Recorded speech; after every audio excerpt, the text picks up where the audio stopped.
Hey everybody, Wendy Clinky with Blue Cat Studio. Welcome to a Thursday lunch and paint. Today we're going to be doing a shamrock. And I figured I would keep it small, simple, fun, achievable, and you don't actually need to be able to draw. Well, okay, maybe you need to be able to draw a heart. No big deal, right? You can do a heart. I did a basic heart, kind of cut it out, and that's going to be used for our leaves. But you're probably looking at my canvas like, what the heck is going on right there? So I've literally just taken some basic blue tape. There we go. I'm trying to enunciate, and put it on in a diagonal crosshatch pattern. And then I took my Sharpie and kind of drew the lines so I knew where the zigzag is, because I want to do like a cool zigzag background. So I'm hoping that actually works. So then after doing that, and I've done some of this like offline just so that you don't have to sit there and watch me, you know, tape and cut and all the things. But I have my little box cutter here, and I literally just kind of sliced along kind of at the points of any one of these. So at the top of each point. So I'm hoping I actually did it right. If not, I'll have to tweak it so I can then kind of pull all these pieces out. So stick them on me. And yeah, there we go. So that one. So if there's a line through it, I'm not peeling that part, but all these other interstitial pieces I'm pulling. And hoping that then leaves me a really like perfect mask for making a thingy. A thingy, yeah, it's a technical term. A zigzag. Because I don't know, every time I try to draw a zigzag, I really screw it up. So I figured, you know what, let's tape a zigzag. I don't have a whole lot of fingernail and I can still get this up. So it's working pretty well. I have my knife on standby just in case. All right, so here's a section I need to peel. And again, if I didn't draw on this, I would be completely clueless as to what to cut and what to peel. But because I drew those ziggy-zaggy lines, it helped. Now this very end piece was like a little bit confusing. But it's cool. We got this, right? Yeah. Okay. Did I cut this one? Maybe I didn't. All right, let's cut this guy. See, I knew I'd forget one. So literally, because I've got the tape here, it almost creates like a nice clean line. So it's not terribly hard to just follow that slight ridge. Box cutter close, and then peel it up. You don't have to have a dental pick, but I have one just in case things don't work so well. So then I'm just kind of peel all those extras off that I placed on my arm, throw them away. And then we can paint all this part that's been masked off white with some black. Or if you want to get weird, we could even do navy blue. So I'm kind of thinking navy blue. All right, I need to adjust this way. There we go. Sorry. Okay. So squeezing a little navy blue. That's a very dark navy blue I've selected. It's almost black. I'm going to see how this goes. Oopsie daisies, got a little alarm going off. Stop. Bye-bye. Okay, we're good. I got stuff everywhere. So let's go ahead and take that navy blue, and I'm going to just kind of work it into the brushes or the bristles and just kind of paint. Now, this is actually also a nasty old canvas I've got. It has drippings and whatever, something that my kid left over. I don't even know what. I'm not super worried about it because I know we're going to be covering it up. In fact, I kind of grabbed it on purpose thinking it might make it a little bit more interesting. This is a fairly liquid navy blue. I think it's one I hand mixed, a combo of black and like bright true blue or something. I'm not exactly sure. But either way, just going to get that basic masking. And so as you're painting around your masking, you really want to make sure that you're going in the same direction as your edges, because if you're pushing up against the edges of your paint in this way, you're going to be shoving the paint under those masking lines. And we don't really want to do that. We want to work with it, not against it. So, you know, at the points here, it's going to be a little funky. And again, even if these stripes aren't perfect, I can then go over and kind of tweak them after. But we do just want to get this basic coloring in. So hopefully this makes sense. And I'm just trying to kind of create like a cute, fun, simple shamrock design, something you could whip out, you know, fairly quickly. You could even kind of bring this up and do it with friends, with kids, with whomever. Oh, now my thing is going wild. Why is everybody texting me? All right. So that's a basic. And I think that navy blue works pretty well. You know, we may want to add a little bit of black in a second, but first I'm going to just kind of, hey there, Christy, good to see ya. Thanks for joining. So just give it a quick blast so it kind of dries. I think I'm going to add some brushy black on top of this. Even though I don't really like to work with black, sometimes something like this just gets a little extra life when you get the white, when you get the black in there.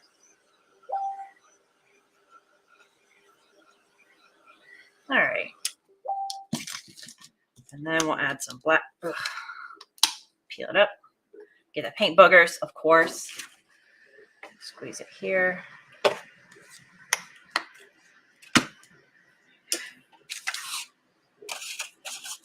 A little bit here. I'm just kind of some kind of rough brushing over, and I'm not focusing on getting it full coverage, just kind of getting some black in there to kind of darken up those stripes. Good to see you too. That was Christy saying good to see you. So I was saying it back. Hi, hi. So again, if you guys are watching, go ahead and say hi. Let me know you're there. Let me know what state or city you're watching from.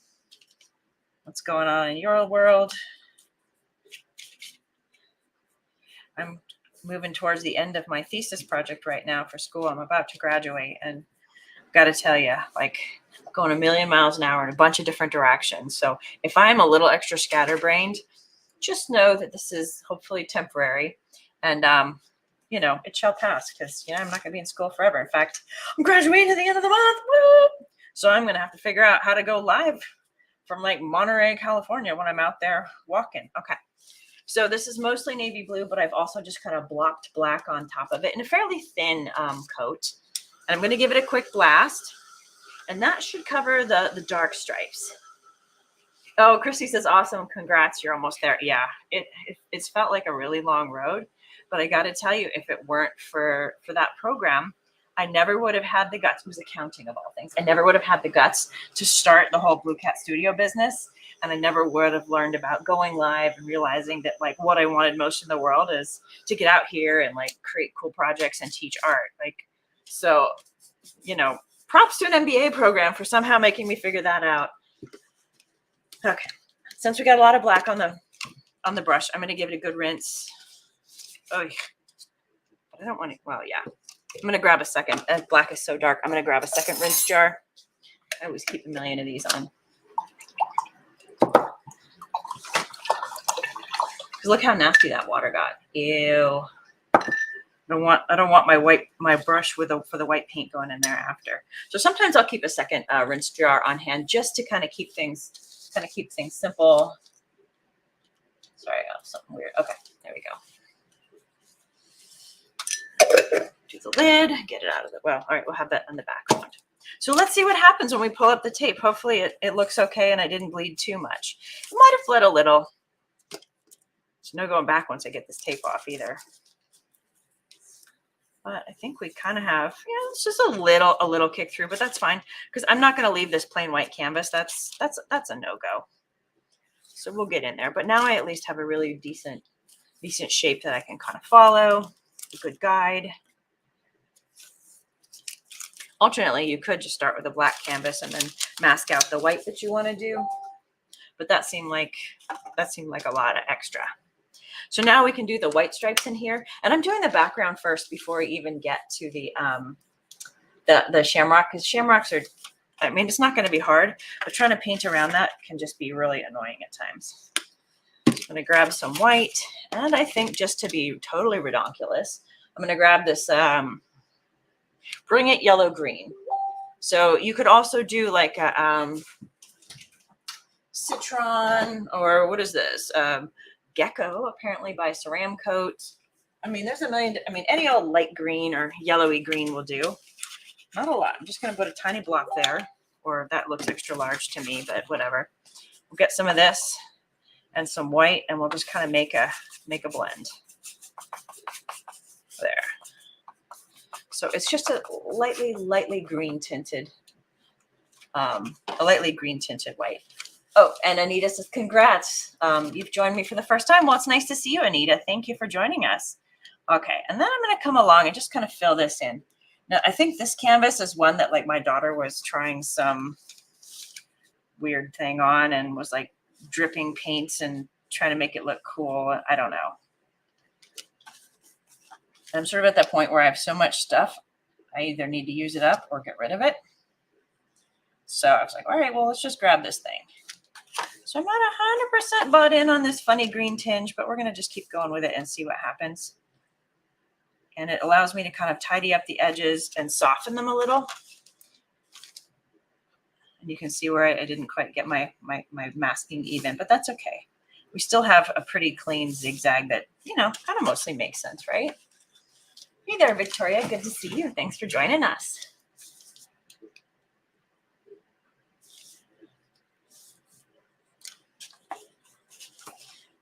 So I'm actually adding more of this loud green into my stripes. I kind of think it works. It's sort of weird, but oops, let's see. I think it's a little weird, but it also is kind of cool. So I'm gonna let it show up a little bit more on the edges. But again, I'm trying to lighten it. I don't want just pure screaming green, zombie green, yellow green, whatever you want to call it. It's kind of zombie green, right? Or alien green. Yeah. Oops. There. You're just going to kind of go in and fill these zigzag stripes. And the beauty of this is that it really doesn't have to be even. In fact, allowing it to be kind of uneven is fun. Oh, you like this painting? Thank you. Victoria says she likes that painting on my side. So I'm assuming that's this one. Thank you. That was one that was kind of had this idea about kind of being whimsical and using circles to do a design for flowers. I'm trying to abstract it a bit. And that's one that I released to the inner circle. So if you're an inner circle member, you would have access to the instructions and tutorial and tracer for this. Uh-oh, I found a dark spot. Let me just blast that for a second. And as an inner circle member, that's one of my paid VIP membership. This is actually something you could teach in a paint party. However, obviously, if you're not in the membership, then no commercial rights to use that. All right, so moving on. Again, I'm just tidying up those edges because there was a little bit of bleed through. And I wouldn't focus on super precision here. We're just trying to kind of get that feel. We still want it to look hand painted, not machine done. So if you're missing a little bit, as long as you're covering up the canvas underneath, that's cool. But if you get a little onto the darker stripes, it also works. I don't know about you, but I really think that like lime green and kind of a navy blue look cool together. And that's why I kind of allowed this blackish color to be kind of have a navy base. Oh, Victoria says, I'll have to join one of your virtual paint parties. Yeah. You know, it's funny. I haven't done many actual virtual paint parties. I do a few. They're mostly private parties. But I do a lot of, create a lot of projects and designs for the inner circle. And those come with, you know, the supply list, the tracers, and it's all really nicely organized in the guide by months. You can kind of always find stuff. And if you can't find it, you just hit me up and I let you know or help you find it. We're still a pretty small crew, which is really fun because it allows us to just, you know, focus and get to know all the members.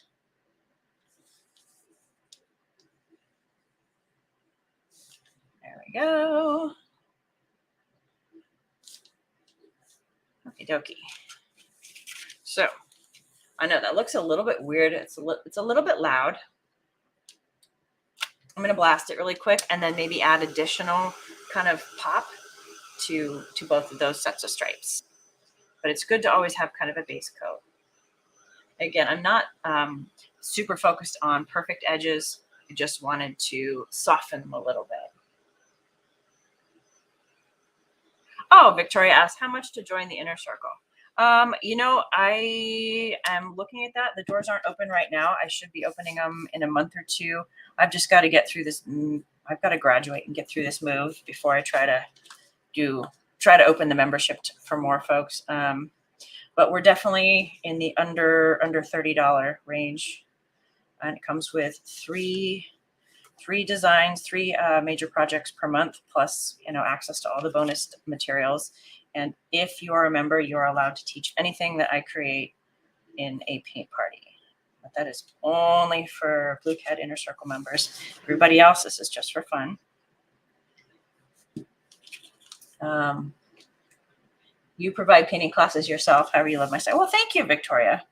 Well, you're definitely, we definitely have a number of PPHQ members in the inner circle. And I hope to kind of provide some of these as a service to help make it easier for those of you who do teach stuff, because coming up with original work all the time, that is a lot of work, right?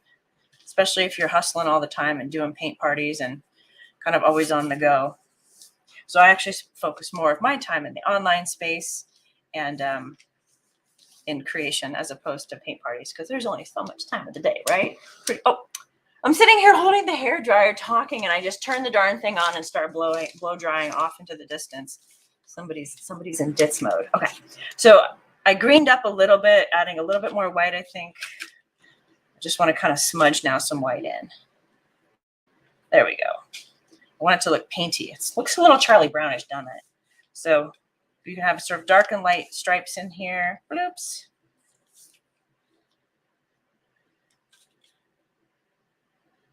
Although it's funny, now that I'm like, I don't do paint parties, people are coming out of the woodworks. I don't know if anybody else has seen that, but it's like, it is paint party season, at least for kids' birthdays. All right, there we go. So adding that pure white on top of that sort of funny yellowish green background, I think really adds a little something to it. Hey there, Cassie. Good to see ya. Thanks for joining. I promise you guys, I'll get my texting thing back up in place. All right, I'm offloading my brush, sort of hiding behind this painting. I have a just an old textbook that I kind of offload my brush. And I find that it just helps a little bit in terms of, you know, not having to rinse my brushes often. All right, I'm going to grab, I know this is totally weird, but some of this ultramarine blue. I'm going to place it next to the navy. And again, we're still just working on the stripes. I don't know, I'm probably overworking these stripes. Sometimes I just get there, and that's kind of what happens. Anita asks, is this acrylic paint on canvas? Yep. This is just a small canvas panel. Whoop. Whoopsie. I dropped it and got a little white all over the place, but that's okay. Yeah, it's just in a canvas panel. I've got a whole bunch of these, and I'm trying to, because sometimes I get long-winded and go on and on and on. If I keep my canvas smaller, then maybe we can do these fun, cute designs without, you know, spending an hour. So now I'm just going to kind of smush little bits of blue, of this brighter blue, into the black stripes. Little bits. And I haven't rinsed my brush, but I've offloaded it like crazy. So hopefully there's not going to be too much residual color on it. But if the little bit shows up here and there, you know, not the end of the world. And I'm not covering this whole thing with blue. I'm just kind of I'm allowing it to get a little bit streaky. And Victoria says, yeah, it is a lot of work. Yeah, to come up with original designs, plus, you know, book all these parties and do the things. And so I keep my paint party schedule fairly small. You know, I put it out there every once in a while, and then like kind of local moms groups, and they get all excited about it. And right now it's sort of like, hey, pandemic restrictions are lifting. Let's do the thing. All right, so now you can see the blue in there, but it still kind of gives the impression overall of black and white, but we've added a lot of kind of richness to the color, which is, you know, kind of typical. I'm always messing with that. I can't help myself. Let's go ahead and rinse this brush. And now we want to work on the shamrock itself. So of course, as always, anytime you rinse a brush, you got to dry it off. If you don't dry it, all that water is going to go mess with your work. In addition to that, we want to give this again a blast.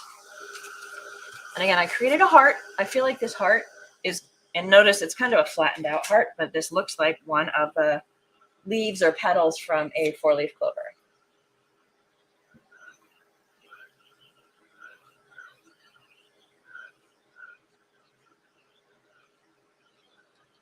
Okay. You know what? I feel like I've got a hanging section right here. I'll just grab some navy blue and attempt to smudge there. Okay, I feel better. Now it seems more grounded. It's not perfect, but it at least says, yeah, there's a zigzag there. What is the blue band? Is it blue paint? Yeah. So this whole section here is it started off as navy blue, and then we added some black, and then on top of it we smushed some blue, and that just kind of gives it like a lot of sort of richness and variety. So Cassie says, I was wondering on my welcome. Wait, was wondering on your welcome. I'm so glad You hear video. I see large flamingo paintings with large leaves and flowers on a black background. Yes, Cassie. Oh, the flamingo one in the inner circle. That one is, I don't know if it's in the summer painting section or what, but you should be able to find the flamingo painting. All right. So for the rest of you who aren't inner circle, we have this guy here. So I'm going to I got to figure out how to place it 3 times. I just shaped one. I think we'll just use let's use some green paint. Let's use some green paint or even a green paint pen. Green paint will do. So I'm grabbing a basic Shamrock green. Festive green would be just as good.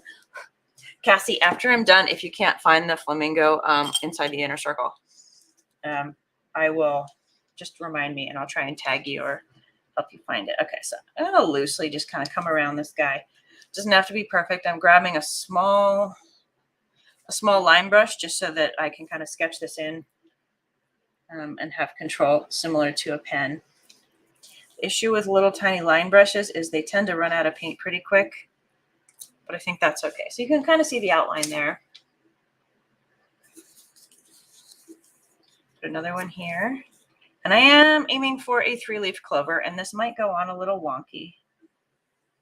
I had this idea in mind, and of course now we've done all this work on the stripes, and I'm kind of like, yeah, I bet you with zigzags, the thing I always struggle with is like if the foreground, the subject in the front is so big and so blocky, you may miss the fact that you've even got zigzags. But it's the thought that counts, maybe. I don't know. I'll put this guy here. So it's a little off center. And again, we're not focusing on too much accuracy, just kind of roughing in the shape. Because if I was to try and paint, you know, three hearts by myself, I could do it. But sometimes it helps to have like a tiny little guide. So now you have kind of a sense of where it goes. And then we'll kind of bring this guy out.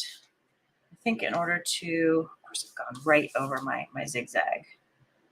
Maybe do this, like so. Okay. Now, if you're a lettering person, you could totally like write cool stuff in here too. That's not my strength. So I'm going to grab a little bit of white because I've got a lot of black and dark and weird colors to cover. So I'm going to grab some of that thicker white, maybe grab some of my screaming green too, because that's pretty good. And then my Shamrock. So I'm mixing a blend of color. It's lighter than what I necessarily want, but it makes a really good just kind of base to kind of get this guy blocked in.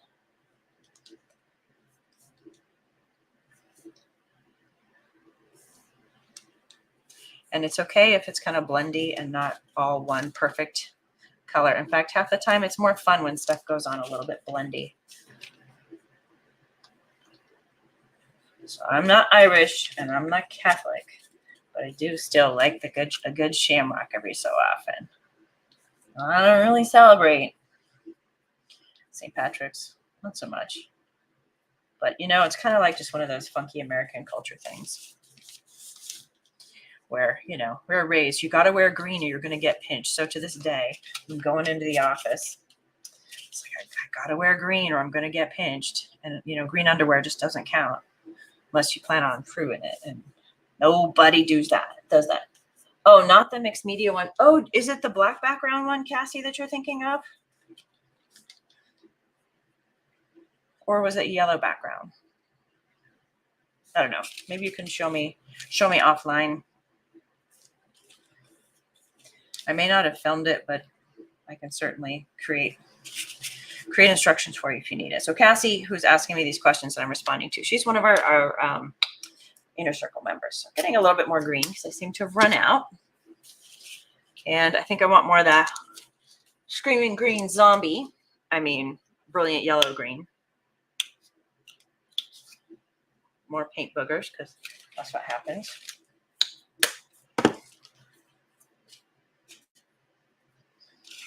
So again, just creating a mix. Now this is a heavier body paint because out of the tube, the Liquitex Basics, it's got a really wonderful texture. And it does help with coverage. So this first coat is really about, you know, mostly covering up the stripes. But again, you guys would have absolutely killed me, and it just gets so tedious trying to paint stripes around the foreground. that I figured, you know, let's just get that background done and we can paint over it. If it requires a couple of strategic, whatchamacallits, coats over the top, then you got it. So Cassie, yeah, okay. The black one, I think I was just messing around and did that one. I can certainly at some point create a tutorial or something for that. Yeah, that was another one of those things where my kid had been messing around with the canvas.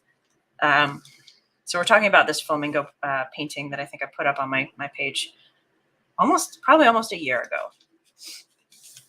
And my kid had stolen one of my 18 by 24 large canvases and had tried to do paint pouring and then like left these little containers of paint upside down on top of it, and it had dried in these like nasty rings. And I was like, what am I going to do with this? Am I going to throw it away? And then I was like, all right, we'll just paint it black and do flamingos on top because we can. And yeah, so that was that. Okay, so now we have a basic, you know, it's not fantastic. It's not fabulous, but it's kind of cute and fun and easy. So let's give it a quick blast so that it dries, and then we can add more layers. So one of the things I noticed, and this is like, it took me forever to figure this out, but when I did, it's like everything clicked. And it's really, really basic, but you have to remember to let your paint dry in between layers. If you don't, when you go over half dry paint, you end up basically pulling that half dry paint up with your wet paint, and you end up creating bald spots. And then you get frustrated, and then you keep trying to add more paint, and it just cycles into this like frustrating thing. And I know for some of you that's like, duh, Wendy, I knew that. But I'm putting it out there for those that didn't know it yet or maybe needed that reminder, because for me it was one of those foundational aha moments that fundamentally shifted my approach to painting. Christy says, and it sucks. Yeah, when you forget and you start lifting all that paint that you've just worked really hard to get placed down, yeah, it does suck. Or you end up like working and mixing, and then all your colors get muddy and you're just like, I want to scream. And so sometimes the magic of, and so I always say, well, you know, if your painting is getting out of control, walk away. And what you don't realize is when you walk away, that paint dries, and then you have a minute to like come back and add on top of it. And that is also why I always keep my Ranger Crafted tool on hand. Like, I'm not making any money telling you about this. I'm just telling you because it's amazing. And the thing I like about this one, so any old hairdryer would totally do. Like, hair dryers are fine, but because I'm always talking, this thing is so quiet, I can talk right over it. Whereas a normal hair dryer makes the entire like video sound like roar, at which point, you know, that's annoying.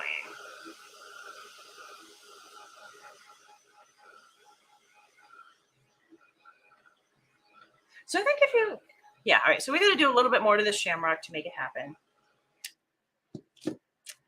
So I'm going to offload a little paint. I'd like to darken this, and I want to do more. So just for giggles, because, you know, like I can never leave well enough alone. I'm grabbing some mermaid tail teal. It's a dark teal color, and probably one of my absolute favorites. I get this one at Hobby Lobby. I don't think Michael's carries mermaid tail, you know, which is really too bad.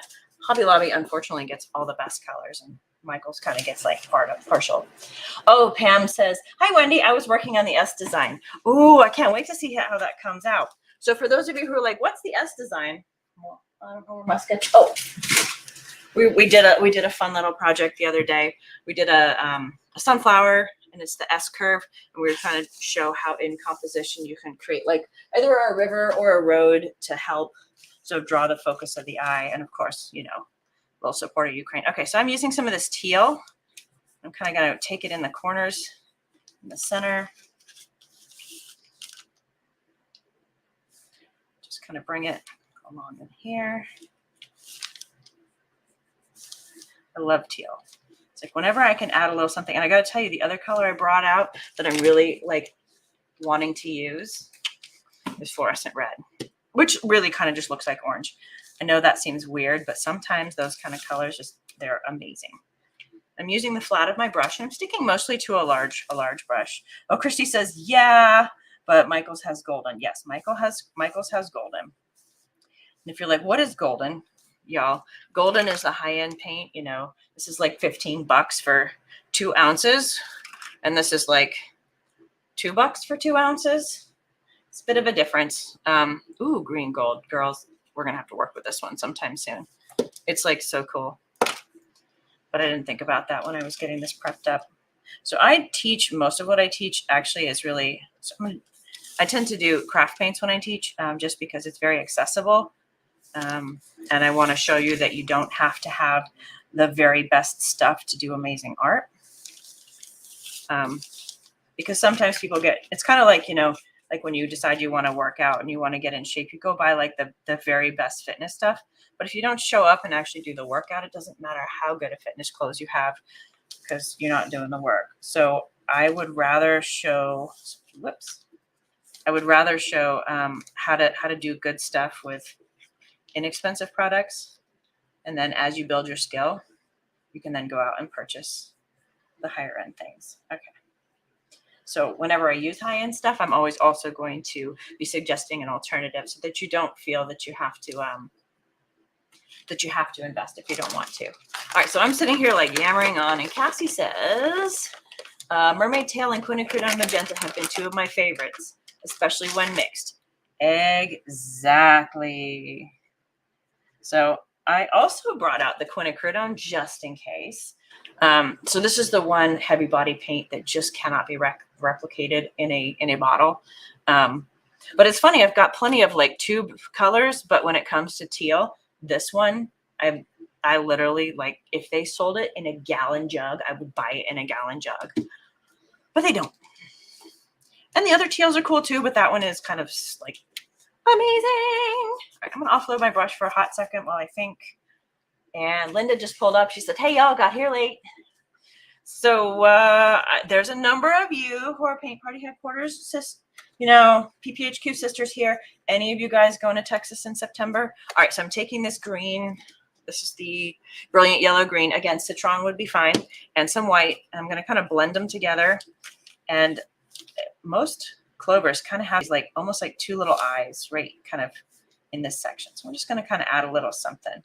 It's just kind of a placeholder.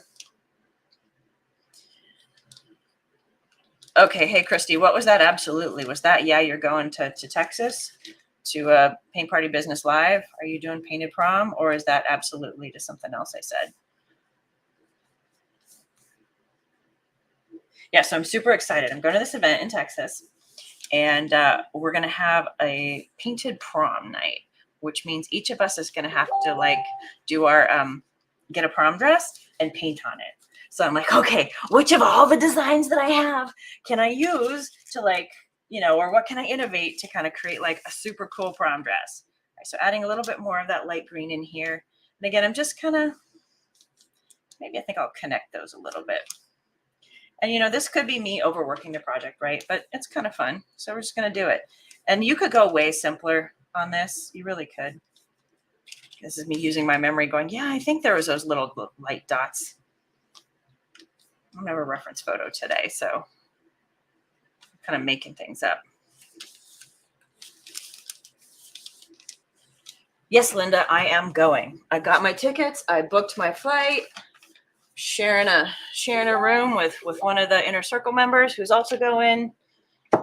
And my brain is already like trying to decide on my dress design.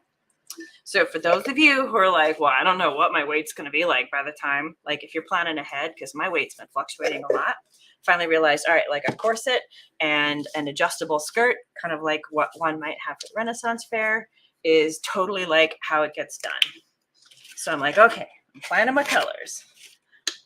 I'll buy those things, then paint all over them, and they'll be separate. That way I can adjust them because, you know. All right, here we go. So we've got a basic kind of color in here. It's now time for the fluorescent red.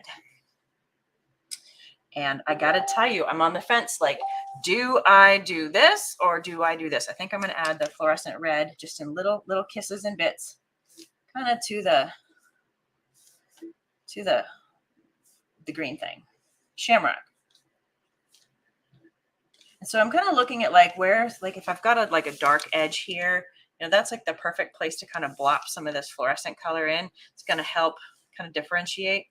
And so oddly enough, I love to put like these really bright fluorescent colors like in the shadows, like wherever I think there's going to be a shadow. Sometimes throwing a color like this in is kind of like superbly weird, but really fantastic. So that's what we're doing here. Oh gosh, stay away from that black. So again, I'm just kind of blopping it. Sometimes this stuff can dry a little bit darker than I'm putting it on, but I tell you, I'm like, just like, well, let's get a black light on this. Let me lift this up for those of you who are watching from my phone instead of, or on the page. So realize you're better at an angle. Oh, Chrissy says, yeah, absolutely. Don't buy high price paint until you feel like you're ready for them. Yep. I see all sorts of folks buying high-end paint and then having a really rough time with it and being frustrated, and, you know, it becomes expensive. So I just added some white to my fluorescent red because I want to create a couple of spots with a little bit more opacity so I can then come over it and kind of do a little bit more fluorescent red on top of it. But again, it's a very transparent paint tone. So there we go. I'm going to grab just a little bit more fluorescent red. And so we're just kind of edging it. And again, this just gives it a little pop here and there. I think it keeps it fun, keeps it, the colors kind of dynamic. So I've got the teal in there. And we're kind of banking on the concept of complementary colors. And I think that's usually my trick. I don't always think about the words for it. I just kind of do it. Because again, most of the time, many of us paint intuitively. So sometimes you have to slow way down and be like, okay, so what is my methodology? What am I actually doing here? Why am I doing the thing? Oh, Christy says she lives in Texas, but not going to the event. Well, if Texas is a huge state, I'm like, if you're anywhere near DFW, you look me up. I'll get a cocktail with you, girl.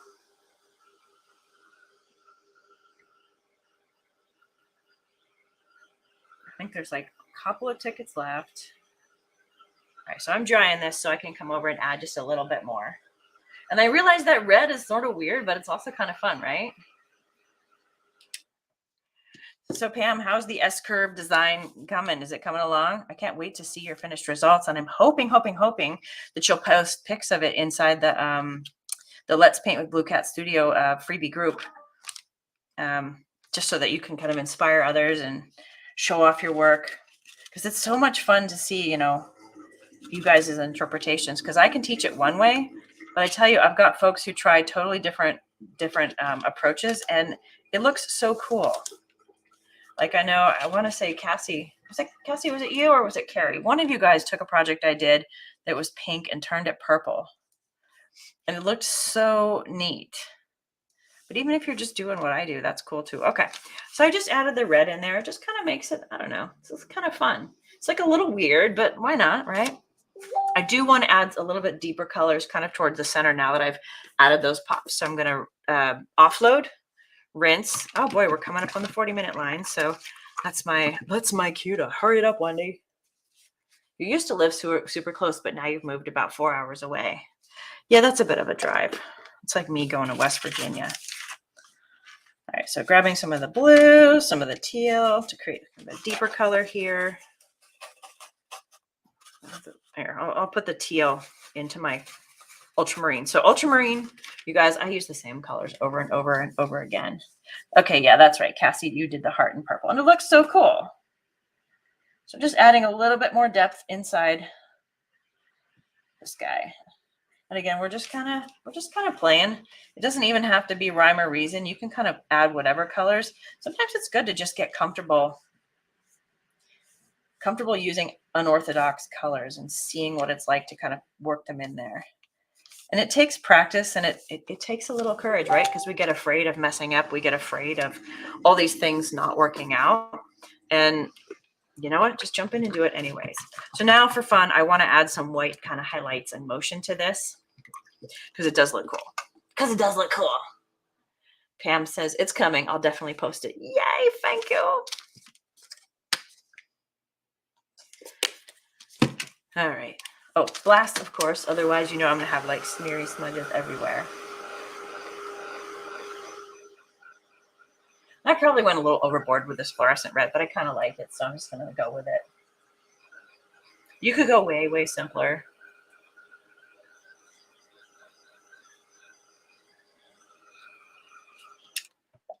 This is a big brush for the white, so I could actually, in fact, grab a much smaller brush.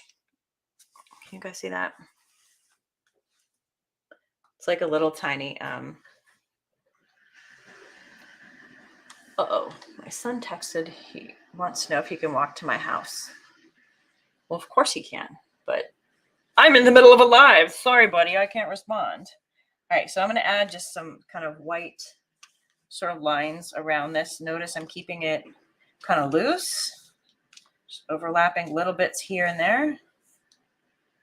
A little bit here, a little bit here, coming around. Just gonna also help pop it a little bit. Maybe a few lines in the middle. I don't know, just for fun. And if you wanted to kind of liven up your stripes a little, you could even add some sort of broken bits of white along your zigzags.